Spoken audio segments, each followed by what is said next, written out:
ভাই রে ভাই, আমি আমার জীবনে যতগুলো বাইক দেখছি সবগুলো বাইকের মধ্যে সবচাইতে বেশি বল রেসে নষ্ট হয় 4B বাইকে। 4B বাইকের মেইনটেনেন্স খরচ একদম কম হলো আপনার 2-3 মাস পর পর বল রেসারটা অবশ্যই চেঞ্জ করতে হবে। আর 4B বাইকের বল রেসারটা যদি একবার চলে যায় তাহলে সেই বল রেসার দিয়ে আপনি কোনোভাবেই চালাতে পারবেন না। এই যে এখানে দেখতে পাচ্ছেন বল রেসারটা ঘুরাতে গেলে কিন্তু হাত একদম ব্যথা হয়ে যাবে।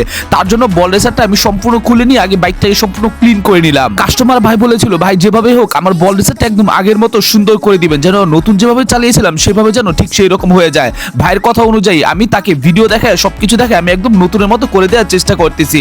ভিডিওর মাঝে বলে দেই, চাইলে আপনারাও কিন্তু আমার দোকানে এসে আপনার বাইকের যে কোনো ধরনের মাস্টার সার্ভিস করিয়ে নিতে পারেন একদম কম খরচে। যাই হোক, চলে যাই আমরা বল রেসারের দিকে। দেখতে পাচ্ছেন বল রেসারটাকে আমি সম্পূর্ণ নতুনের মতো করে দিচ্ছি, যেন রাইডার ভাই যখন বাইকটা চালাবে তখন তার যেন কোনো রকম কোনো সমস্যা না হয়। এবং বল রেসারটাকে নতুনের মতো করার পর সেখানে আমি বল রেসারের সম্পূর্ণ সবকিছু বসাই দিয়েছি। এখন দেখতে পাচ্ছেন কত স্মুথলি বল রেসারের যে মাথাটা সেটা রান করতেছে। এবং তার জন্য কিন্তু আমাকে যথেষ্ট পরিমাণ কষ্ট করতে হয়েছে শুধুমাত্র এই বল রেসারটাকে সম্পূর্ণ স্মুথ ভাবে রান করার জন্য। অবশেষে সেই রাইডার ভাই কিন্তু সেই বাইকটা হাতে নিল এবং হাতে নেওয়ার পর তিনি বাইকটা চালালো এবং বাইক চালানোর পর তার রিভিউটা শুনে আমি নিজের আমার মনটা একদম ভরে গেল।